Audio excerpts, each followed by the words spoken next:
ओम नमो भगवते वासुदेवाय। नमस्कार दोस्तों, स्वागत है आप सभी का हमारे चैनल भक्ति ज्ञान में। दोस्तों आइए सुनते हैं अग्नि पुराण की कथा, जिसमें हम अग्नि पुराण के 72वें अध्याय की कथा सुनेंगे, जिसमें हम वर्णन करेंगे स्नान, संध्या और तर्पण की विधि का वर्णन। भगवान महेश्वर कहते हैं, स्कंद, अब मैं नित्य नैमित्तिक आदि स्नान, संध्या और प्रतिष्ठा सहित पूजा का वर्णन करूंगा। किसी तालाब या पोखरे से अस्त्र मंत्र फट के उच्चारण पूर्वक 8 अंगुल गहरी मिट्टी खोद कर निकाली। उसे संपूर्ण रूप से ले आकर उसी मंत्र द्वारा उसका पूजन करें। इसके बाद श्रो मंत्र स्वाहा से उस मृतिका को जलाशय के तट पर रखकर अस्त्र मंत्र से उसका शोधन करें। फिर शिखा मंत्र वशट के उच्चारण पूर्वक उसमें से तृण आदि को निकालकर कवच मंत्र हुम से उस मृतिका के 3 भाग करें। प्रथम भाग के जल मिश्रित मिट्टी को नाभि से लेकर पैर तक के अंगों में लगावे।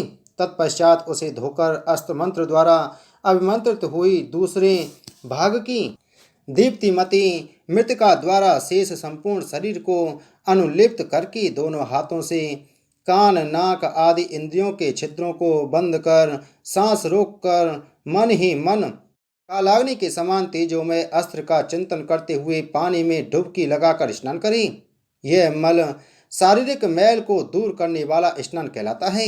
इसे इस प्रकार करके जल के भीतर से निकल आवे और संध्या करके विधि स्नान करें। हृदय मंत्र नमः के उच्चारण पूर्वक अर्धकुश मुद्रा द्वारा सरस्वती आदि तीर्थों में से किसी एक तीर्थ का भावना द्वारा आकर्षण करके फिर संहार मुद्रा द्वारा उसे अपने समीपवर्ती जलाशय में स्थापित करें। तदंतर शेष तीसरे भाग की मिट्टी लेकर नाभि तक जल के भीतर प्रवेश करे और उत्तराभिमुख हो बाएं हथेली पर उसके 3 भाग करें। दक्षिण भाग की मिट्टी को अंगन्यास संबंधी मंत्रों द्वारा अर्थात ओम हृदयाय नमः, शीर्षे स्वाहा, शिखाय वसट, कवचाय हुम, नेत्रत्रयाय वषट तथा अस्त्राय फट, इन 6 मंत्रों द्वारा एक बार अभिमंत्रित करें। पूर्व भाग की मिट्टी को अस्त्राय फट इस मंत्र का 7 बार जप करके अभिमंत्रित करें तथा उत्तर भाग की मिट्टी का ओम नमः शिवाय इस मंत्र का 10 बार जप करके अभिमंत्रित करें। इस तरह पूर्वोक्त मृतिका के 3 भागों का क्रमश अभिमंत्रण करना चाहिए। तत्पश्चात पहले उन मृतिकाओं में से थोड़ा थोड़ा भाग लेकर संपूर्ण दिशाओं में छोड़ें। छोड़ते समय अस्त्राय हूँ फट का जप करता रहे। इसके बाद ओम नमः शिवाय इस शिव मंत्र का तथा ओम सोमाय स्वाहा इस सोम मंत्र का जप करके जल में अपनी भुजाओं को घुमाकर उसे शिव तीर्थ स्वरूप बना दे तथा पूर्वोक्त अंग न्यास संबंधी मंत्रों का जप करते हुए उसे मस्तक से लेकर पैर तक के सारे अंगों में लगावे। तदंतर अंग न्यास संबंधी 4 मंत्रों का पाठ करते हुए दाहिने से आरंभ करके बाएं तक के हृदय, सिर, शिखा और दोनों भुजाओं का स्पर्श करें तथा नाक, कान आदि सारे छिद्रों को बंद करके सम्मुखीकरण मुद्रा द्वारा भगवान शिव, विष्णु अथवा गंगा जी का स्मरण करते हुए जल में गोता लगावे। ओम हृदयाय नमः, शीर्षे स्वाहा, शिखाय वसट, कवचाय हुम, नेत्रत्रयाय वसट तथा अस्त्राय फट, इन षडंग संबंधी मंत्रों का उच्चारण करके जल में स्थित हो बाएं और दाएं हाथ दोनों को मिलाकर कुंभ मुद्रा द्वारा अभिषेक करें। फिर रक्षा के लिए पूर्व आदि दिशाओं में जल छोड़ें। सुगंध और आंवला आदि राजोचित उपचार से स्नान करें। स्नान के पश्चात जल से बाहर निकलकर संहारिणी मुद्रा द्वारा उस तीर्थ का उपसंहार करें। इसके बाद विधि विधान से शुद्ध संहिता मंत्र से अभिमंत्रित तथा निवृत्ति आदि के द्वारा शोधित भस्म से स्नान करें। ओम अस्त्राय हूँ फट इस मंत्र का उच्चारण करके सिर से पैर तक भस्म द्वारा मल स्नान करके फिर विधि पूर्वक शुद्ध स्नान करें। ईशान, सत्पुरुष, अघोर, गुहक या वामदेव तथा सगोजात संबंधी मंत्रों द्वारा क्रमशः मस्तक, मुख, हृदय, गुहांग तथा शरीर के अन्य अवयवों में उद्वर्तन अनुलेपन करना चाहिए। तीनों संध्याओं के समय, निशीत काल में, वर्षा के पहले और पीछे सोकर, खाकर, पानी पीकर तथा अन्य आवश्यक कार्य करके आग्नेय स्नान करना चाहिए। स्त्री, नपुंसक, शूद्र, बिल्ली, शव और चूहे का स्पर्श हो जाने पर भी आग्नेय स्नान का विधान है। चुल्लू भर पवित्र जल पी ले, यही आग्नेय स्नान है। सूर्य की किरणों के दिखाई देते समय यदि आकाश से जल की वर्षा हो रही हो तो पूर्वाभिमुख हो दोनों भुजाएं ऊपर उठाकर ईशान मंत्र का उच्चारण करते हुए 7 पग चलकर उस वर्षा के जल से स्नान करें। यह महेंद्र स्नान कहलाता है।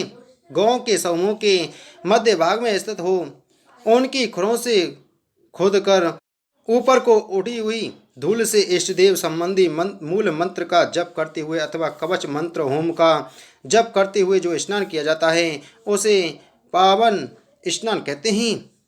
सगोजात आदि मंत्रों के उच्चारण पूर्वक जो जल से अभिषेक किया जाता है उसे मंत्र स्नान कहते हैं। इसी प्रकार वरुण देवता और अग्नि देवता संबंधी मंत्रों से भी यह स्नान कर्म संपन्न किया जाता है। मन ही मन मूल मंत्र का उच्चारण करके प्राणायाम पूर्वक मानसिक स्नान करना चाहिए। इसका सर्वत्र विधान है।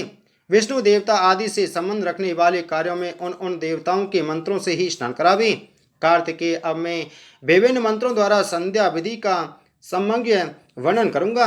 भली भांति देखभाल कर ब्रह्म तीर्थ से 3 बार जल का मंत्र पाठ पूर्वक आचमन करें। आचमन काल में आत्म तत्व, विद्या तत्व और शिव तत्व इन शब्दों के अंत में नमः सहित स्वाहा शब्द जोड़कर मंत्र पाठ करना चाहिए। यथा ओम आत्म तत्वाय नमः स्वाहा, ओम विद्या तत्वाय नमः स्वाहा, ओम शिव तत्वाय नमः स्वाहा। इन मंत्रों से आचमन करने के पश्चात मुख, नासिका, नेत्र और कानों का स्पर्श करें। फिर प्राणायाम द्वारा सकलीकरण की क्रिया संपन्न करके स्थिरता पूर्वक बैठ जाए। इसके बाद मंत्र साधक पुरुष मन ही मन 3 बार शिव संहिता की आवृत्ति करे और आचमन एवं अंग न्यास करके प्रातःकाल ब्राह्मी संध्या का इस प्रकार ध्यान करें। संध्या देवी प्रातःकाल ब्रह्म शक्ति के रूप में उपस्थित हैं। हंस पर आरूढ़ हो कमल के आसन पर विराजमान हैं। उनकी अंग कांति लाल है। वे 4 मुख और 4 भुजाएं धारण करती हैं। उनके दाहिने हाथों में कमल और स्फटिकमणि की माला तथा बाएं हाथ में दंड एवं कमंडल शोभा पाते हैं। मध्य काल में वैष्णवी शक्ति के रूप में संध्या का ध्यान करें। वे गरुड़ की पीठ पर छिपे हुए कमल के आसन पर विराजमान हैं। उनकी अंग कांति श्वेत है।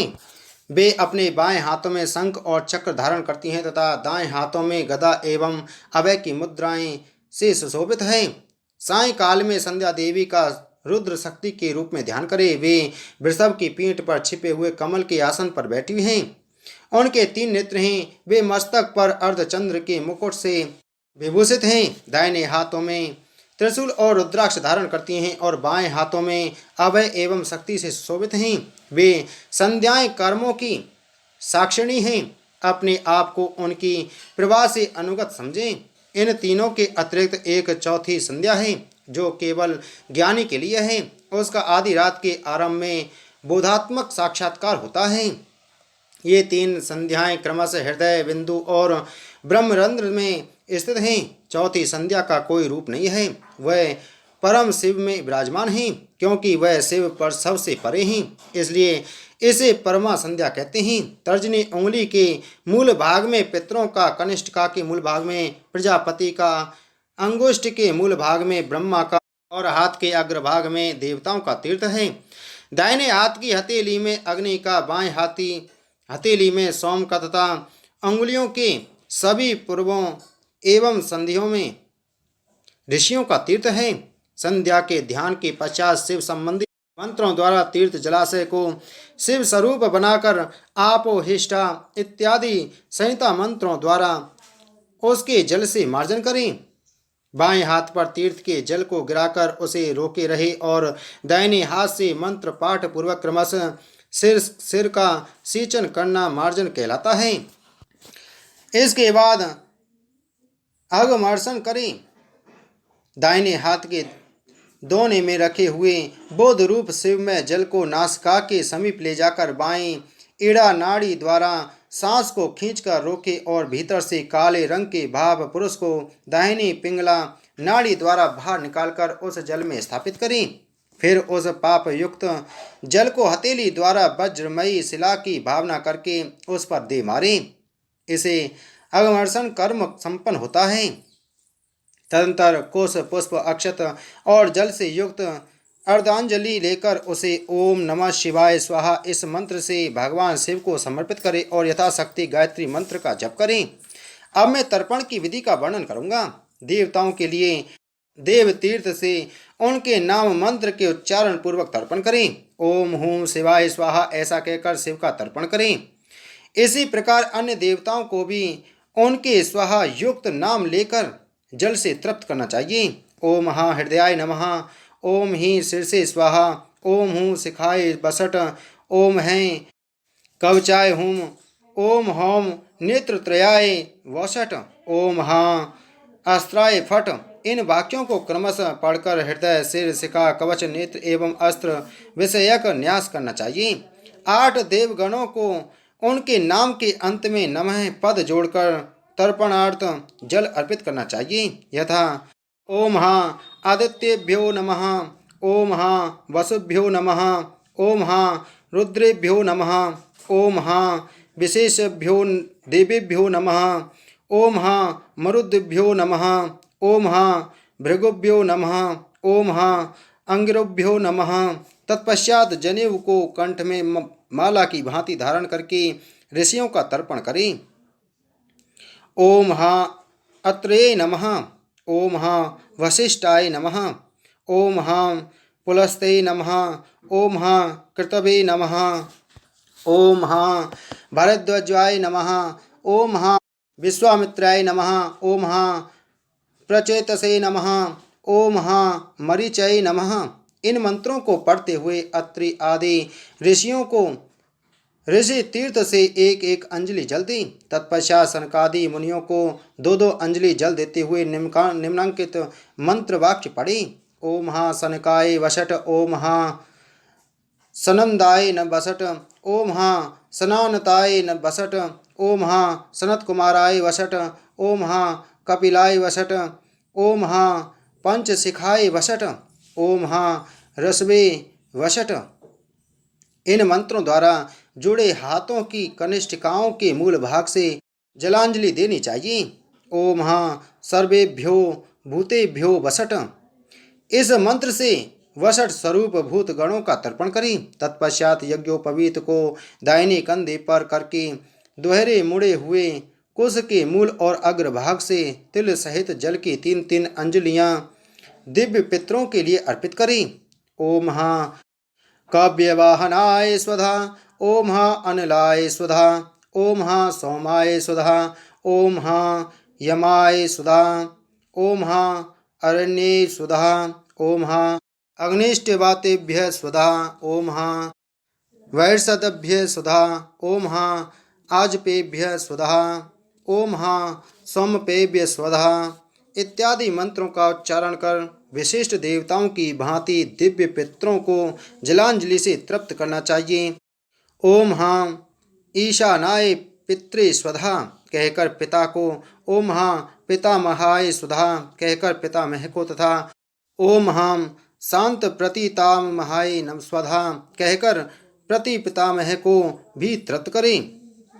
इसी प्रकार समस्त प्रेत पितरों का तर्पण करें। यथा ओम हाँ प्रतभ्य सुधा, ओम हाँ पितामहेभ्य सुधा, ओम हाँ प्रतीतामहेभ्य सुधा, ओम हाँ वृद्ध प्रतीतामहेभ्य सुधा, ओम हाँ मातभ्य सुधा, ओम हाँ मातामहेभ्य सुधा, ओम हाँ प्रमातामहेभ्य सुधा, ओम हाँ वृद्ध प्रमातामहेभ्य सुधा, ओम हाँ सर्वेभ्य प्रतभ्य सुधा, ओम हाँ सर्वेभ्य ज्ञातेभ्य सुधा, ओम हाँ सर्वाचाभ्येभ्य सुधा, ओम हाँ दिग्भ्य सुधा, ओम हाँ दिक्पतिभ्य सुधा, ओम हाँ सिद्धेभ्य सुधा, ओम हाँ मातृभ्य सुधा, ओम हाँ गृहेभ्य सुधा, ओम हाँ रक्षोभ्य सुधा।